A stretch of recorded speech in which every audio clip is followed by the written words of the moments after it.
اس وقت آپ کو براہ راست لیے چلیں گے ایوان صدر اسلام آباد، جہاں جشن آزادی کی پروقار تقریب جاری ہے۔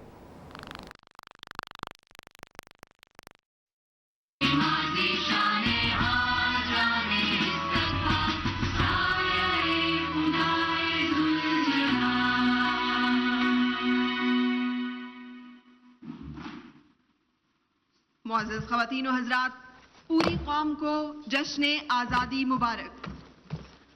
ہم آزادی کی لازوال اور انمول نعمت کی قدر کرتے ہیں اور اللہ تعالیٰ کا شکر ادا کرتے ہیں۔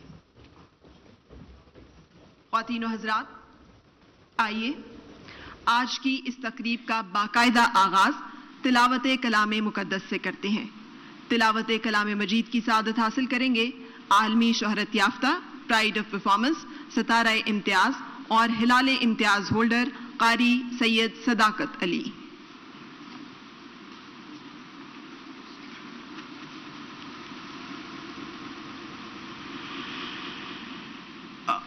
اعوذ باللہ من الشیطان الرجیم، بسم اللہ الرحمن الرحیم۔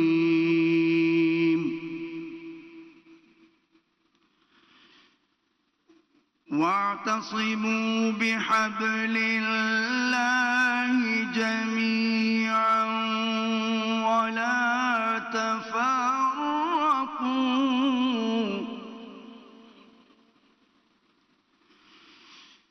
واذكروا نعمة الله عليكم إذ كنتم أعداء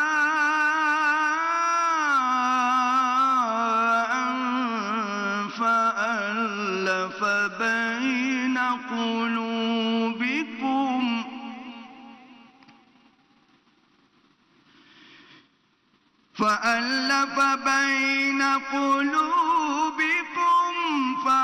فأصبحتم بنعمته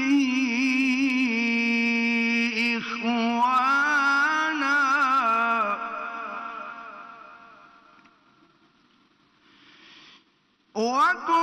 وكنتم على شفا حفرة من النار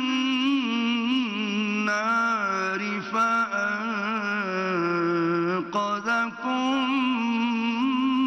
منها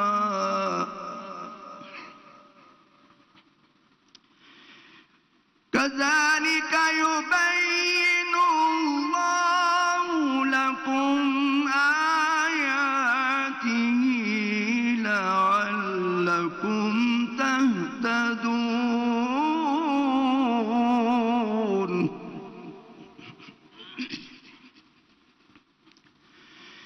وَلْتَكُن مِّنكُمْ أُمَّةٌ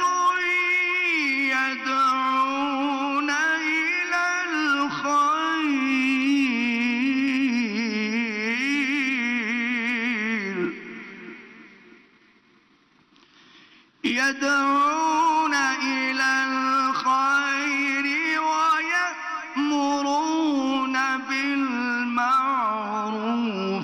وَيَنْهَوْنَ عَنِ الْمُنكَرِ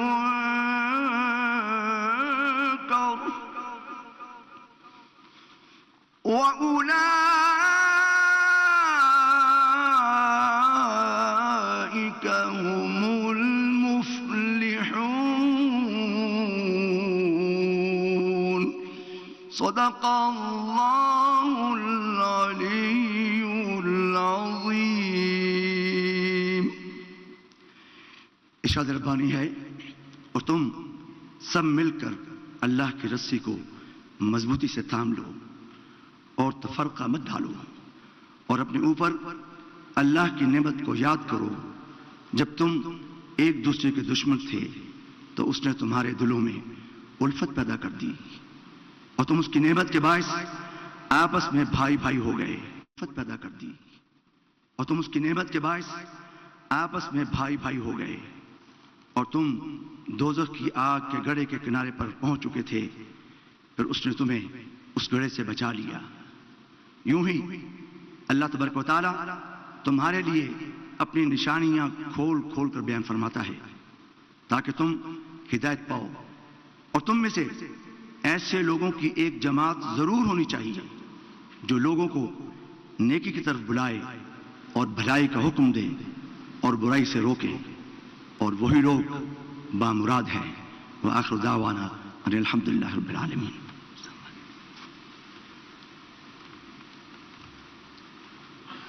جزاک اللہ۔ خواتین و حضرات، اب ہم ذکر رسول صلی اللہ علیہ وآلہ وسلم سے دلوں کو گرمانے کے لیے محترم نور محمد جرال کو دعوت دیتے ہیں کہ وہ تشریف لائیں اور نعت رسول مقبول صلی اللہ علیہ وآلہ وسلم پیش کرنے کی سعادت حاصل کریں۔ یہ نعتیہ کلام محترم نور محمد جرال نے جشن آزادی کے حوالے سے خود لکھا ہے۔ خواتین و حضرات، نعت رسول مقبول صلی اللہ علیہ وآلہ وسلم۔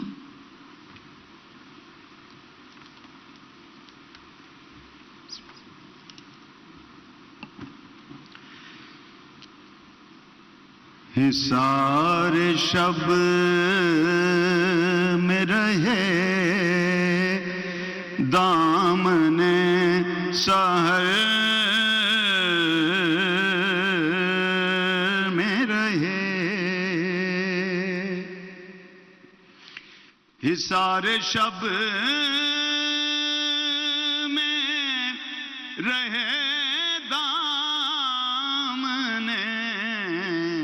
سحر میں رہے، مگر جہاں بھی رہے آپ کی نظر میں رہے، مگر جہاں بھی رہے آپ کی نظر میں رہے،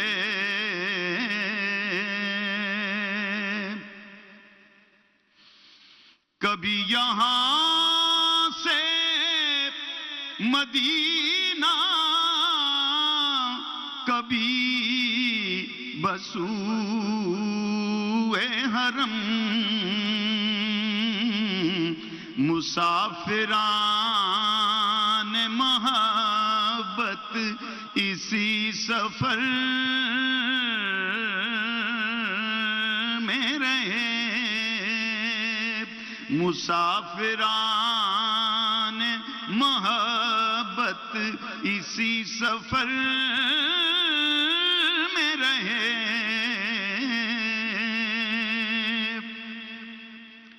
یہ آرزو ہے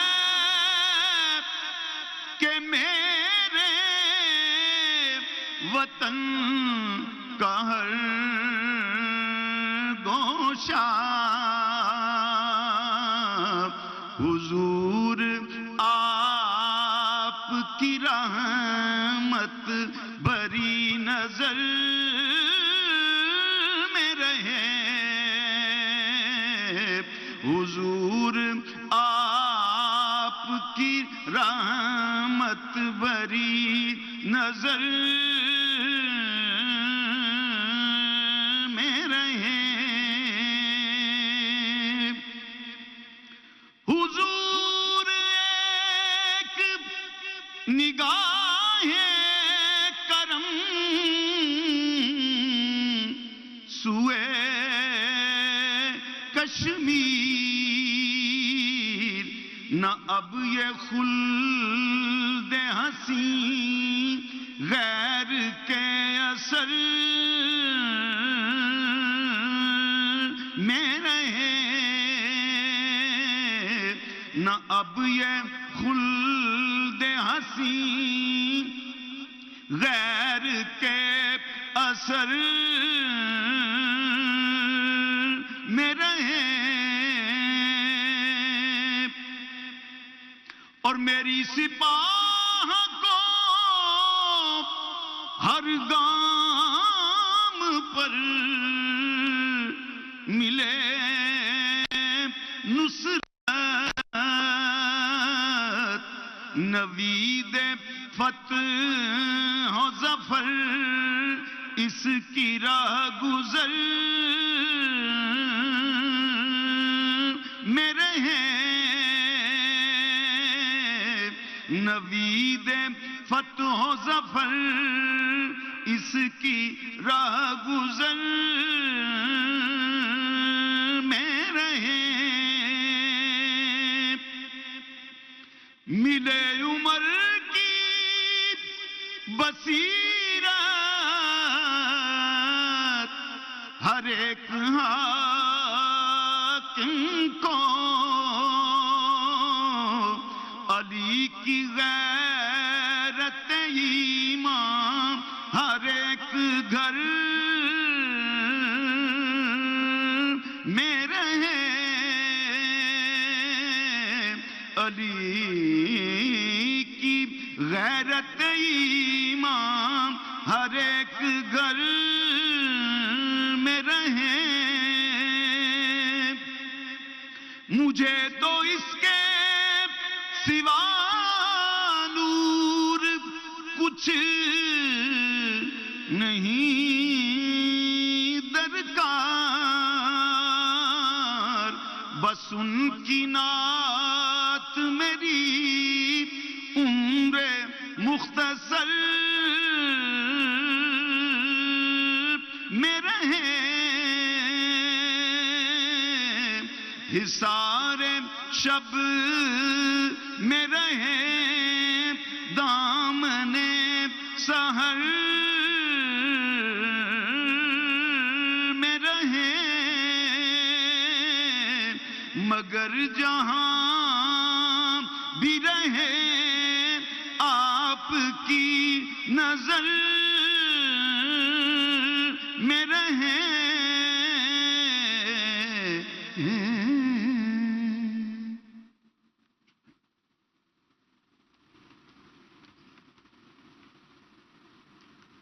آمین یا رب العالمین۔ حضور ایک نگاہ کرم سوئے کشمیر، نہ اب یہ خلد حسین غیر کے اثر میں رہے۔ یہ ہم سب کے دلوں کی آواز ہے۔ قوم نے بے پناہ قربانیوں اور مثالی جدوجہد کے ذریعے آزادی حاصل کی اور یہ جدوجہد جاری ہے۔ ہمارے کشمیری بھائی آزادی جیسی نعمت کے حصول کے لیے جانوں کے نذرانے دے رہے ہیں اور ہم اس جدوجہد میں ان کی قانونی اور اخلاقی حمایت کرتے ہیں۔ ہم آج آزادی کے موقع پر مقبوضہ کشمیر کے مجبور اور محقور بہن بھائیوں کی قربانیوں کو سلام پیش کرتے ہیں۔ ہم دعا کرتے ہیں کہ ظلم کی یہ رات ختم ہو اور آزادی کا سورج جلد سے جلد طلوع ہو، آمین۔ خواتین و حضرات، قوموں کی برادری میں سر اٹھا کر جینا ہماری آئندہ نسلوں کا استحقاق ہے۔ موجودہ حکومت نے پاکستان کو ایک مثالی اسلامی فلاحی ریاست بنانے کا پختہ عزم کر رکھا ہے۔ نچلے طبقات کو بنیادی حقوق کی فراہمی کے لیے جدوجہد کا آغاز ہو چکا اور اس جہاد کے ثمرات عوام تک پہنچنا شروع ہو گئے ہیں۔ موجودہ حکومت پاکستانی معیشت کو برق رفتاری کے ساتھ ترقی کی جانب گامزن کر چکی ہے اور یہ سفر جاری رہے گا۔ ملک کو سرسبز و شاداب بنانے کے لیے عملی اقدامات اس حکومت کا خاص کارنامہ ہے۔ حقیقت یہ ہے کہ نئے پاکستان کی بنیاد رکھ دی گئی ہے اور ایک شاندار اور محفوظ مستقبل نئی نسلوں کا منتظر ہے۔ معزز حاضرین، ناظرین اور سامعین، آج کی تقریب کے مہمان خصوصی عزت مآب صدر اسلامی جمہوریہ پاکستان جناب ڈاکٹر عارف علوی قوم سے خطاب فرمائیں گے۔ خواتین و حضرات، صدر اسلامی جمہوریہ پاکستان۔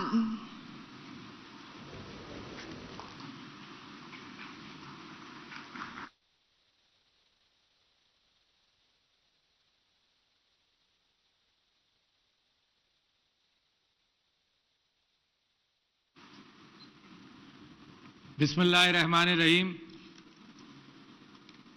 معزز وفاقی وزراء، اراکین پارلیمان، مسلح افواج کے سربراہان، عزیزان وطن، خواتین و حضرات، السلام علیکم۔